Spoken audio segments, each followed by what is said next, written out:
우리 옆에 있는 분들하고 인사 좀 나눌까요? 반갑습니다. 한 주 동안 안녕하셨습니까?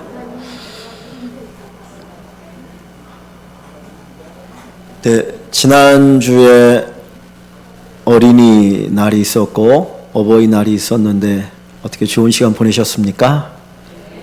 혹시 선물도 좀 받으셨나요? 당당하게 네 대답하시는 분들은 선물을 잘 받으신 것 같고 예, 여러분들이 이제까지 살아오시면서 받은 선물 가운데 최고의 선물이 무엇인가요?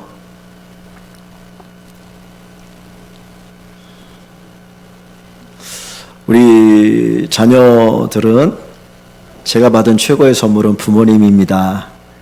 이렇게 고백하는 것이 가장 행복한 자녀들의 모습이라고 생각하고요. 저는 최고의 선물이 뭐냐 그러면 제 아내를 만난 게 최고의 선물이다. 그렇게 얘기합니다. 우리 집사람이 항상 잘해줘서 그런 건 아닙니다. 제가 우리 집사람과 결혼하기 위해서 새벽마다 열심히 나가서 기도했고 또 기도 응답 속에서 또 하나님께서 결혼하게 하셨는데 성경에 보면 재물은 부모에게 물려받는 유산이고 아내는 하나님이 주신 선물이라 잠언에 그렇게 말씀하고 있거든요. 그러니까 배우자는 하나님이 특별하게 주신 선물입니다. 그래서 우리 배우자들에 대해서 하나님이 내게 주신 귀한 선물인 줄 알고 소중히 여기면서 살아가면 행복한 가정, 행복한 부부 생활이 될 줄 믿습니다. 하나님이 우리에게 주신 선물들이 많은데 특별히 예수님을 통해서 우리에게 주신 최고의 선물이 있습니다. 무엇일까요? 예수님께서 여러분들에게 뭘 최고의 선물로 주셨을까요? 요한복음 1장 12절 말씀을 보시면 하여튼 PPT를 좀 알아서 잘 띄워줘요. 요한복음 1장 12절에 보면 영접하는 자, 곧 그 이름을 믿는 자들에게는 하나님의 자녀가 되는 권세를 주셨으니 그랬습니다. 한번 같이 읽어볼까요? 영접하는 자, 곧 그 이름을 믿는 자들에게는 하나님의 자녀가 되는 권세를 주셨으니 그 이름은 예수님을 말합니다. 예수님을 믿는 자들에게는 하나님의 자녀가 되는 권세를 주셨으니 하나님의 자녀가 되는 것이 우리의 권세라고 이야기할 정도로 하나님의 자녀가 되는 것이 복이라는 겁니다. 예수를 믿음을 통해서 우리는 하나님의 자녀가 되었습니다. 이것을 거꾸로 뒤집어 말하면 예수를 믿음으로 하나님이 우리의 뭐가 되시는 거예요? 아버지가 되시는 거죠. 마태복음 6장 8절 한번 봅니다. 하나님 너희 아버지께서 예수님께서 제자들에게 많은 성도들에게 하나님이 너희 아버지시다라고 말하고 있습니다.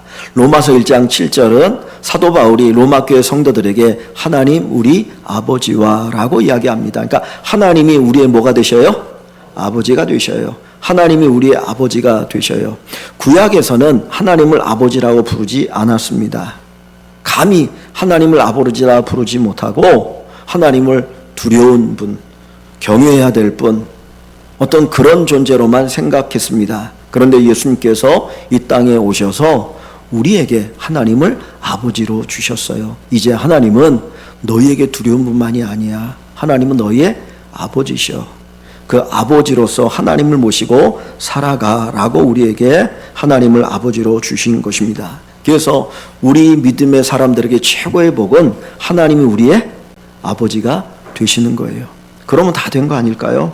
자, 그래서 우리가 신앙 고백할 때에 주기도문에도 보면 우리가 처음 어떻게 합니까? 하늘에 계신 우리 아버지요. 하늘에 계신 우리 아버지요 라고 주기도문을 시작하죠. 또 사도신경에는 어떻게 처음 고백합니까? 전능하사 천지를 만드신 하나님 아버지를 믿사오며 여기 보면 하나님을 아버지라고 고백합니다. 하나님이 우리의 아버지, 하나님이 여러분의 아버지 되심이 여러분이 누릴 수 있는 최고의 복인 것을, 선물인 것을 믿으시고 그 하나님을 아버지로 모시고 살아가는 귀한 축복이 있기를 간절히 축원합니다. 저와 여러분들이 예수를 믿는 순간 하나님은 우리의 아버지가 되셔요. 우리에게는 육신의 부모도 계시죠. 우리를 낳으시고 길러주신 아버지 어머니가 계시지만 우리 육신의 아버지 어머니를 떠나서 그 이상의 부모가 계신데 바로 하나님이 우리의 아버지 되시는 것입니다. 인간은 영적인 존재인데 영의 아버지이신 하나님을 아버지로 모시고 살아간 사람이 가장 복 있는 사람이 됩니다. 그래서 예수님께서 우리에게 가장 큰 복을 주고 싶으셔서 그 복이 뭘까? 하나님이 우리의 아버지 되시는 것. 그래서 아버지 하나님의 사랑과 은혜를 누리며 사는 것이 인간이 누릴 수 있는 최고의 복인 것을 우리가 경험하게 됩니다. 왜 하나님께서 우리의 아버지 되시는 것이 최고의 선물일까요? 하나님이 아버지 되시는 것이 우리에게 최고의 선물인 이유가 있는데, 첫 번째는 하나님이 전능하신 아버지이시기 때문입니다. 한번 다시 읽어볼까요? 전능하사 천지를 만드신 하나님 아버지를 믿사오며. 자, 우리의 하나님 아버지는 어떤 분이라고요? 전능하신 분입니다. 전능이란 말의 뜻이 뭔가요? 전능은 모든 것을 할 수 있다. 즉 다시 말하면 할 수 없는 것이 하나도 없다는 것이 전능이에요. 우리가 믿는 아버지는 전능하신 하나님 아버지입니다. 제가 초등학교 다닐 때, 이제 그때는 국민학교죠. 국민학교 다닐 때에 육성회비가 있었어요. 육성회비를 아시는 분들이 어른들은 있을 테고 우리 젊은 사람은 없을 테고, 육성회비를 내고 다니는데 제가 초등학교 6학년 때인가 육성회비가 600원이었습니다. 600원. 그런데 그 육성회비를 선생님한테 내는 거예요. 그러면 학교에서도 육성회비가 들어와야 학교를 운영하니까 육성회비를 열심히 체크하거든요. 누가 냈나 안 냈나. 근데 육성회비를 안 내면 선생님이 불러가지고 야단을 막 칩니다. 너 왜 육성회비 안 내냐고. 육성회비 가져라고. 그리고 육성회비 몇 달치 밀리면 어떻게 해요? 부모님 모셔오라고.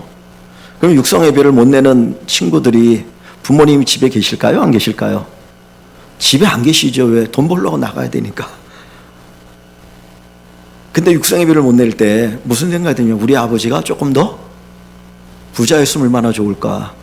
내가 공부를 못해서 야단을 맞거나 나쁜 짓을 해서 야단을 맞으면 그건 당연한데, 육성회비를 못 내가지고 선생님이 왜 육성회비 안 가져오냐고 그러고 야단을 치면 그 야단 맞는 아이가 얼마나 마음이 아픕니까? 상처받습니까? 그저 그때 느끼는 게, 우리 부모님이 부자였으면 얼마나 좋을까, 그런 생각이 들지요.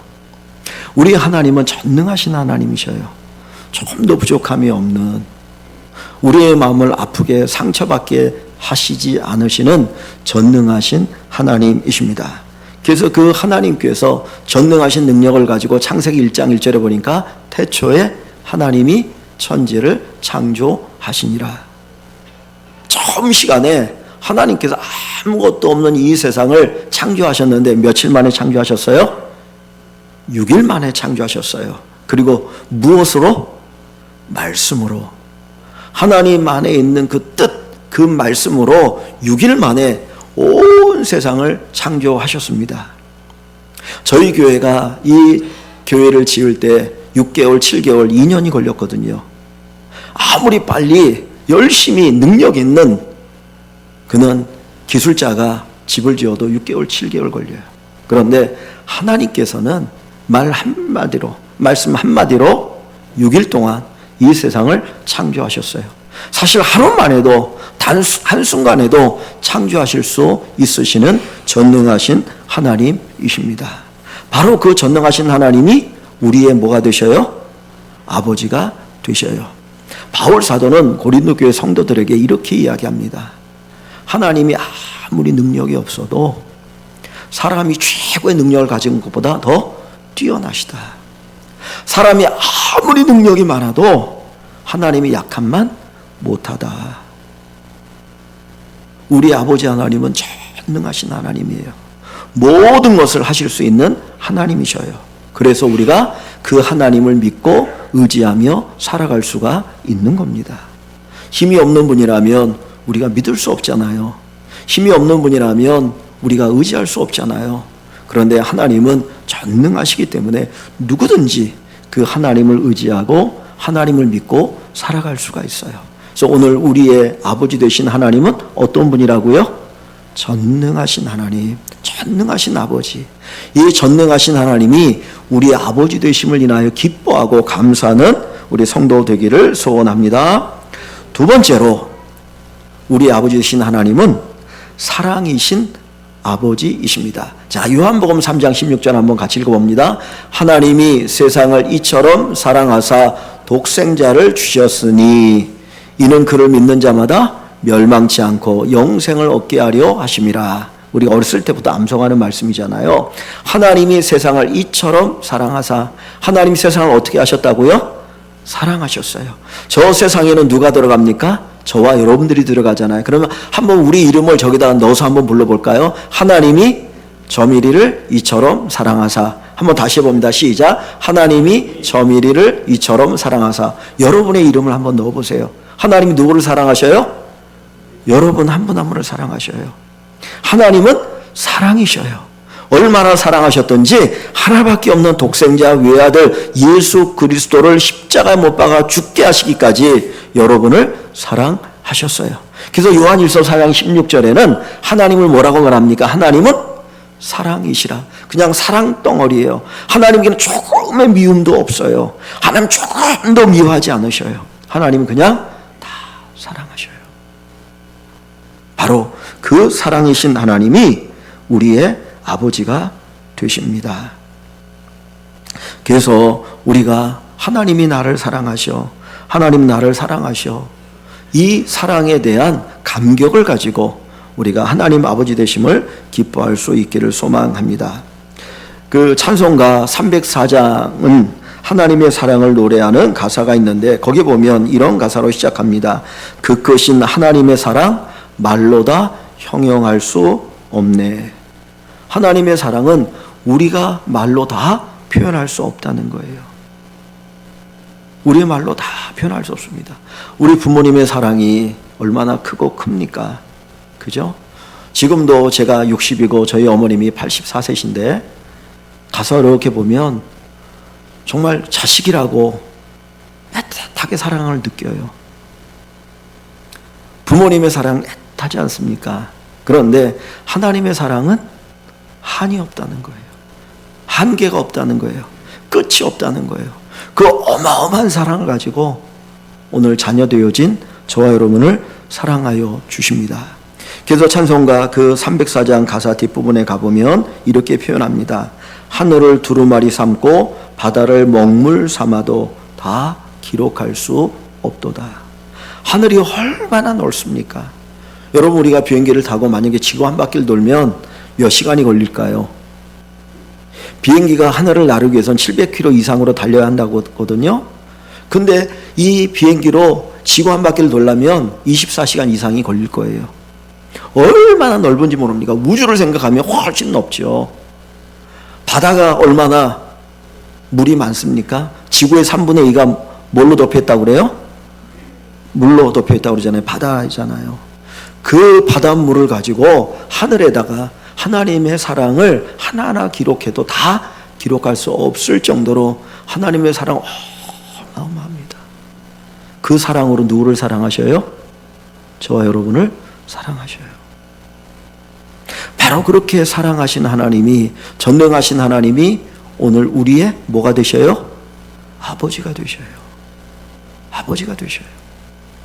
아버지 되신 그 하나님의 사랑과 전능하심을 누리며 살아가는 모든 성도들이 되기를 주님의 이름으로 축원합니다. 우리가 좀 전에 읽었던 주기도문은 예수님께서 제자들이 가르쳐 주신 기도문입니다. 너희가 기도할 때 이렇게 기도해. 누가복음에 보면 제자들이 우리에게 기도를 가르쳐 주십시오 할 때 주님께서 그러면 너희가 이렇게 기도하라. 그리고 주기도문을 가르쳐 주셔요. 여기에서 야 하나님 아버지에게 너희 이렇게 기도하라고 하는 얘기는 거꾸로 뒤집어 말하면 하나님 아버지가 너희에게 이렇게 해주실 거야. 너희가 기도하면 하나님이 너희 아버지신데 그 아버지 하나님이 너희에게 이렇게 해주셔라고 하는 내용이 주기도문입니다. 전능하신 아버지 하나님이, 사랑의 아버지 하나님이 오늘 우리에게 어떻게 행해 주십니까? 자, 여기 11절 말씀 한번 같이 볼까요? 마태복음 6장 11절 같이 한번 읽어보겠습니다. 오늘 우리에게 일용할 양식을 주시옵고, 다시 한번 오늘 우리에게 일용할 양식을 주시옵고. 아멘. 마태복음 6장 11절에서 하나님은 어떤 하나님이냐면 우리의 필요를 공급해 주시는 아버지 하나님이셔요. 우리의 필요를 공급해 주시는 아버지 하나님이십니다. 우리에게 일용할 양식을 주시옵고, 하나님께서 우리에게 필요한 것들을 공급해 주시는 아버지 하나님이십니다. 하나님께서 우리 아버지가 되어서 우리의 필요한 모든 것들을 다 공급해 주시는 거예요. 예수님께서 2000년 전에 이 땅에 계실 때에 그 당시의 사람들은 정말 먹고 사는 것이 어려웠어요. 우리들도 마찬가지로 40, 50년 전에 얼마나 먹고 사는 게 힘들었습니까? 그죠? 제가 작년인가 재작년에 친구 목사님이 호주에서 목회를 하는데 방문을 했어요. 그러면서 그 친구 목사님이 이렇게 있는데 학교 다닐 때는 그렇게 친하질 않아가지고 잘 몰랐거든요. 근데 그 친구 목사님이 그 얘기를 하는데, 요 회화동 대학로 쪽에 살았다고 하는 저 위에 아마 낙산 쪽에 살았던 것 같아요. 근데 하는 얘기가 학교 다닐 때 가난해가지고 항상 점심은 굶었다. 진짜 수돗물로 먹고 배 채우고 그냥 그 잠대밭에 누워서 점심시간 식사 시간에 있다가 들어갔다는 거예요. 그러면서 제가 학교 다닐 때는 교련이 있었어요. 군사훈련 2학년 때까지. 근데 교련복도 없어가지고 다 떨어진 건 선배한테 물려받아가지고 그거 입고 다니면서 했다는 거예요. 그 얘기를 듣는 마음이 찌하더라고요. 이게 40년 전입니다. 지금부터 40년 전. 2000년 전에는 얼마나 먹고 사는 게 힘들어요. 근데 그때 예수님이 제자들에게, 성도들에게 이렇게 말합니다. 너희가 무엇을 먹을까, 무엇을 입을까 염려, 근심, 걱정하지 마라. 야, 봐라, 저 공중에 날아다니는 새를 누가 먹이냐? 하나님 먹이지 않으시냐? 들에 피는 그 들풀을 봐라. 누가 길러주시느냐? 하나님이 길러주신다. 그러면 너희들을 하나님이 책임져 주시지 않겠느냐? 여러분 집에 강아지 기르십니까? 고양이 기르십니까? 고양이나 강아지 기르려면 돈이 어느 정도 드나요? 강아지 가서 털 한번 깎아주려면 몇만 원 들잖아요. 요즘은 뭐 그 동물병원에 가서 이것저것 많이 하더라고. 그러면 뭐 수술도 하고 뭐 이렇게 하는데 어마어마한 돈 들지 않겠습니까? 그런데 강아지에게 온갖 다 쏟아부으면서 내 아들에게, 내 딸에게는 인색한 부모가 있습니까? 아니죠. 하나님은 책임져 주셔요. 우리에게 필요한 것들을 다 공급해 주시는 하나님이십니다. 그래서 마태복음 7장에 보면 이렇게 얘기합니다. 악한 아버지가 있어요. 도둑질도 하고 성질도 아주 나쁘고 다른 사람과 매일 싸우고, 그런 아버지여도 자기 자식에게는 좋은 거 주려고 해. 내 자식이라고. 그런데 하물며 하늘에 계신 너희 아버지께서 너에게 좋은 거 주시지 않겠느냐? 오늘 저와 여러분들이 하나님에게는 뭐라고요? 아들과 딸이에요. 하나님 우리의 뭐가 되셔요? 아버지가 되셔요. 그러면 우리의 필요한 모든 것은 하나님 반드시 책임져 주시고 공급해 주십니다. 이 믿음을 가지고 담대하게 살아가는 여러분 되시기를 주님의 이름으로 간절히 축원합니다. 다윗은 참 믿음이 좋은 사람이에요. 자, 한번 질문을 던집니다. 다윗은 구약 시대의 사람인가요? 신약 시대의 사람인가요? 구약 시대 사람이죠. 예수님 오기 이전의 사람이잖아요. 다윗은 하나님을 사랑했어요. 하나님을 잘 믿었어요. 하나님의 은혜도 알지만 구약 시대 사람이기 때문에 하나님이 자기 아버지 되는 것을 몰랐어요. 그래서 고백을 못해가지고 시편 23편에 보면 하나님을 어떻게 표현했냐면 목자로 표현했어요. 그래서 이렇게 합니다. 여호와는 나의 목자시니 내게 부족함이 없으리로다. 그가 나를 푸른 초장에 누이시며 쉴 만한 물가로 인도하시는 도다. 즉 다시 말하면 하나님께서는 필요한 것들을 다 공급해 주신다는 거예요. 목자는 양에게 양식을 먹이기 위해서, 풀을 먹이기 위해서 막 차단합니다. 그리고는 좋은 풀 있는 곳에 거기에다 양들을 풀어놓고 마음껏 먹게 해요. 하나님께서도 우리의 필요한 것들을 공급해 주셔요. 여러분, 우리가 세상을 떠날 때 어떤 모습으로 떠날지 모르겠지만은 마지막 한마디 할 때 나는 못 먹어서 너무너무 한이 돼, 그런 사람은 없는 것 같더라고요. 그죠? 뒤돌아보면 다 하나님이 적절하게 우리의 필요한 것들을 공급해 주셨어요. 우리에게 필요한 양식도 주셨고 우리에게 필요한 모든 것들을 공급해 주셨습니다. 우리의 신앙에 손해가 되지 않도록 많은 것 주시지 않은 거예요. 주실 수 있음에도 불구하고 내가 너무 많이 가지면 하나님을 모른다? 교만할까 봐 하나님이 적절하게 주시는 겁니다. 첫 번째, 하나님은 우리의 필요를 공급해 주시는 아버지이시다. 하나님께서 여러분의 필요를 공급해 주는 것을 믿으시고, 그리고 주님을 통해서 만족을 얻는 여러분 되시기를 주의 이름으로 축원합니다. 두 번째, 주기도문에 나타난 아버지 하나님은 우리의 죄를 용서해 주시는 아버지셔요. 자, 12절 같이 봅니다. 12절 말씀을 같이 읽어봅니다. 우리가 우리에게 죄 지은 자를 사하여 준 것 같이 우리 죄를 사하여 주시옵고. 아멘. 우리 죄를 사하여 주시옵고. 하나님께서 우리의 죄를 용서하여 주십니다. 부모는 자녀의 죄를 용서합니다. 세상의 사람들은 저놈 나쁜 놈이야, 저놈 이런 죄를 지었어, 나는 평생 너 용서하지 못해, 그렇게 얘기할지 몰라도 부모는 아버지 제가 잘못했어요, 그러면 어떻게 해요? 아무리 큰 죄여도 용서합니다. 하나님께서도 우리가 지은 모든 죄를 다 용서해 주셔요. 왜냐하면 예수님이 우리의 죄값을 지불하셨기 때문이에요. 예수님께서 십자가에 달려 죽으셔서 우리가 짓는 모든 죄에 대한 죄값을 대신 지불하시고 죽으셨기 때문에 우리가 용서함을 받는 겁니다. 여러분, 하나님은 우리의 죄를 용서하는 큰 사랑을 베풀어 주셔요. 그런데 왜 하나님께서 우리의 죄를 용서하실까요? 자, 성경에 보면 죄의 결과는 뭡니까? PPT 한번 보여주죠. 자, 하나님이 우리의 죄를 용서해 주시는데 그 이유가 뭡니까? 죄의 결과는 뭐예요? 죽음, 사망이에요. 그래서 야고보서 1장 15절에 보면 욕심이 잉태한 즉 죄를 낳고 죄가 장성한 즉 사망을 낳느니라 그랬어요.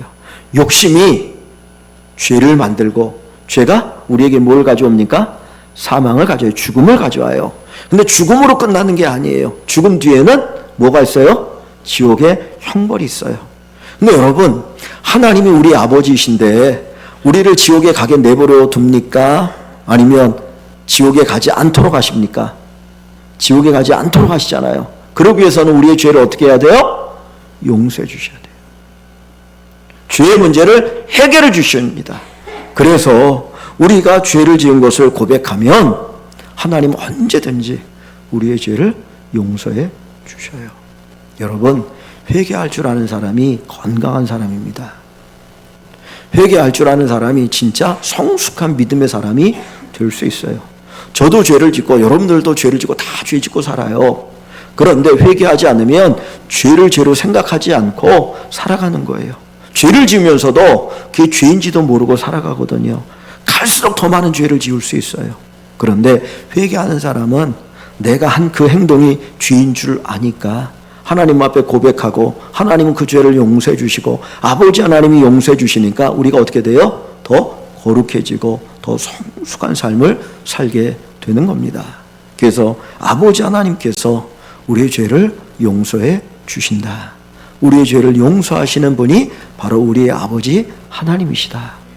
이것을 꼭 가슴에 품기를 소망합니다.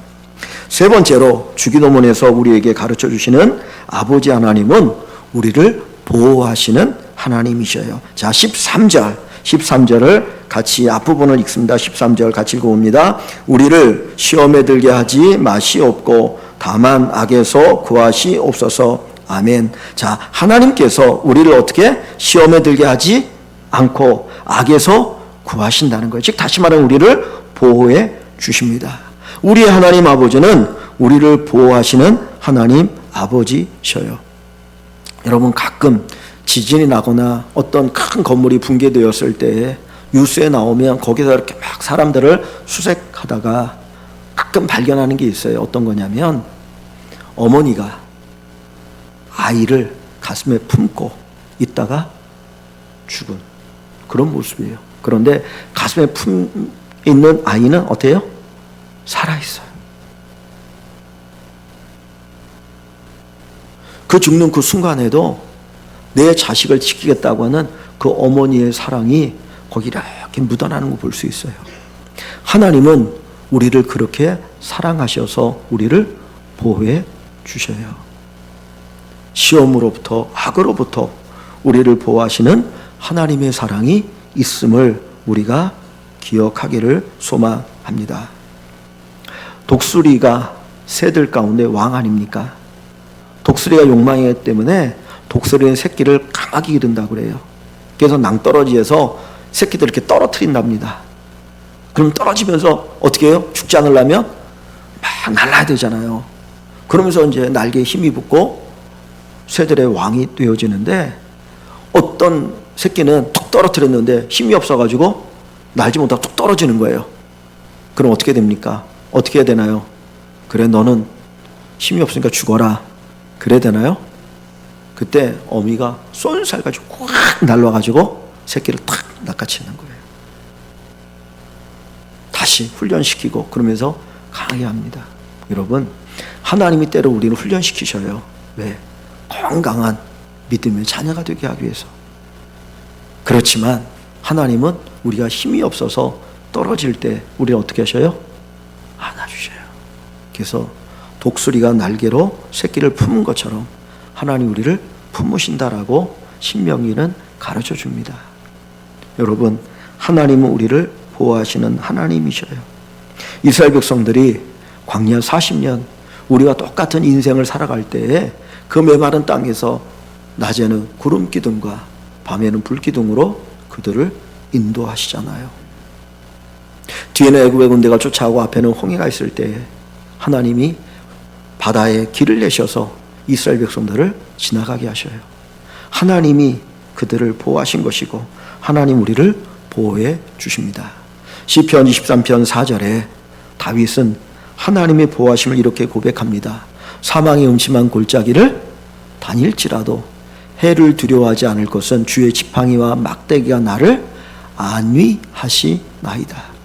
사망이 음침한 골짜기는 원수들이 많아서 자기를 죽이려고 하는 그 위험을 이야기합니다. 그런 아주 위험스러운 상황 속에서도 하나님이 어떻게 하신다고요? 나를 안위하신다는 거예요. 나를 안전하게 보호하신다. 그래서 나는 두려워하지 않는다. 여러분 하나님이 저와 여러분들을 지켜주시고 보호하시는 것을 믿으시기를 주님의 이름으로 축원합니다. 오늘 주기도문에 보면 우리 아버지 되신 하나님이 전능하신 하나님이고 사랑의 하나님인데 그 전능하시고 사랑이 많으신 하나님 아버지가 첫 번째로 우리를 어떻게 한다고요? 우리에게 필요한 것들을 공급해 주셔요. 걱정하지 마십시오. 필요를 다 공급해 줍니다. 두 번째는 어떻게 하셔요? 우리의 죄를 용서해 주셔요. 죄를 용서해 주셔요. 세 번째는 우리를 어떻게 하셔요? 보호해 주셔요. 공급하시고 용서하시고 보호해 주셔요. 다시 한번 공급하고 용서하고 보호해 주시는 하나님이 우리의 아버지 되셔요. 하나만 물어보겠습니다. 여러분 천국은 어떤 곳일까요? 아까 여기 보니까 찬양할 때 천국은 마치 밭에 감추인 보화 그랬죠. 그래서 모든 것을 다 팔아서 그 밭을 산다고 그러잖아요. 그렇게 좋은 곳이 천국이잖아요. 그러면 조금 더 구체적으로 천국은 어떤 곳일까요? 천국은 누가 계신 곳이에요? 하나님이 계신 곳이에요. 우리가 예수 믿는 이유 가운데 하나가 뭡니까? 죽어서 어디 가고 싶어서? 천국 가고 싶어서. 천국이 어떤 곳이길래 그렇게 가고 싶어 하십니까? 근데 또 지금 당장 천국 가라면 또 안 간다고 그러더라고요. 그러니까 어떤 사람이 그러더라고. 예수 믿는 사람들 좀 이상하다고. 천국이 그렇게 좋은 곳이라고 하면서 지금 가라고 그러면 안 간다고. 근데 천국이 얼마나 좋으신 곳일까? 자, 하나님께서 전능하신 하나님이 인간 우리를 위해서 이 세상을 창조하셨잖아요. 그죠? 며칠 동안? 6일 동안 말씀으로. 근데 여러분 이 세상이 얼마나 아름답습니까? 너무너무 좋지 않나요? 사람들이 여행을 가는 이유가 뭘까요? 좋은 거 보고 싶으니까 가는 거 아닙니까? 세상이 엄청나게 아름다워요. 그러면 인간을 위해서 만들어 놓으신 이 세상도 이렇게 아름다운데 전능하신 하나님 계시는 천국은 얼마나 아름다울까? 상상할 수 없어요. 성경에는 요한계시록에 보면 천국에 대한 이야기할 때 그 당시에 사람들이 이해할 수 있는 그런 표현으로 천국을 얘기한 거예요. 천국에 가면 길이 있는데 길이 황금길이래요. 황금길이 쫙 돼 있고 천국에 들어가는 문은 진주문으로 돼 있고 그리고 그 문들 위에는 금은 보석으로 다 이렇게 막 꾸며져 있다는 거예요. 그럼 그 당시 사람들은 보석이나 금이나 이런 것들을 가지고 살았으니까 그럼 천국이 진짜 좋은 곳이겠구나 그런 생각을 했잖아요. 그죠? 근데 요즘 사람들은 그것도 좋은 곳이지만 워낙 좋은 것들이 많으니까 감동이 없을지 몰라요. 근데 분명한 건 뭐냐면 천국은 전능하신 하나님이 사랑의 하나님이 계시는 곳이기 때문에 거기는 우리가 사는 이 세상과 비교할 수 없이 너무 좋은 곳이에요. 그래서 우리가 그 천국에 대한 소망을 갖는 겁니다. 두 번째로 우리가 천국에 어떻게 들어갈 수 있을까요? 천국은 누구와 사시는 곳이라고요? 하나님이 계신 곳. 천국은 누구의 집입니까? 하나님의 집, 천당 그러죠. 여러분 우리 애들이 학교 갔다가 이제 집에 갈 때 친구들이 야 너 어디 가니? 그러면 애들이 집에 갈 때 뭐라고 말합니까? 누구 집 간다고 그래요? 우리 집 간다고 그래요. 그죠? 우리 집, 우리 집. 한국 사람들은 내 집 그렇게 안 하고 우리 집 그러잖아요. 근데 영어로 하면 my home, my house잖아요. 그죠? 근데 한번 가만히 생각해 보세요. 그 집이 진짜 내 집인가요? 집의 주인이 있잖아요. 소유주가 있잖아요. 딱 서류를 떠보면 누구 집으로 돼 있어요? 아버지가 소유주잖아요. 아버지가 열심히 돈 벌어가지고 집 산 거니까 아버지 집이잖아요. 그런데 누구 집이라고 그래요? 내 집이라고 그래요. 왜 그래요? 내가 아버지의 아들이고 딸이니까. 그러니까 아버지의 집은 결국 누구의 집이 되는 겁니까? 내 집이 되는 거예요. 그죠? 나중에 유산을 할 때는 줄지 안 줄지 모르지만 아직 내 집이야. 그 사는 거는. 근데 여러분 우리가 천국에 왜 갑니까? 어떻게 천국에 갈 수 있어요? 하나님이 집인데 하나님이 우리의 뭐가 돼? 아버지가 되니까 그 집이 누구의 집이에요? 내 집인 거예요. 되게 단순해 그냥. 그러니까 우리가 천국에 들어갈 수 있는 것은 그 천국이 하나님의 집인데 하나님이 내 아버지가 되시니까 천국은 결국 누구 집? 내 집인 내 집. 근데 하나님이 우리 아버지가 되시기 위해서는 우리에게 뭐가 필요해요? 믿음이 필요해요. 영접하는 자, 곧 그 이름을 믿는 자들에게는 하나님의 자녀가 되는 권세를 주셨으니 가장 중요한 게 뭡니까? 믿음입니다. 믿음. 예수를 믿는 믿음이 하나님을 내 아버지로, 전능하신 하나님이 내 아버지, 사랑의 하나님이 내 아버지, 그래서 하나님이 우리에게 공급하시고 용서하시고 보호하시는 그 은혜를 이 땅에 누리다가 우리가 나중에 하나님 부르시면 어디로 들어가는 거예요? 바로 천국 내 집, 내 아버지 집, 내 집으로 가는 은혜를 누립니다. 얼마나 큰 복입니까? 하나님 우리 아버지 되시는 게 우리의 인생의 최고 복이에요. 여러분 다시 한번 여러분의 믿음을 점검해 봤으면 좋겠습니다. 진짜 내가 예수를 믿고 있는가? 하나님이 내 아버지신가? 하나님이 내 아버지신데 가난하게 거지처럼 사지 마시고 당당하게 하나님 내 아버지시오. 그리고 하나님에 대한 그 믿음, 아버지 되신 하나님의 그 풍요로움 속에서 살아가는 우리 모든 성도 여러분 되시기를 주의 이름으로 간절히 축원합니다.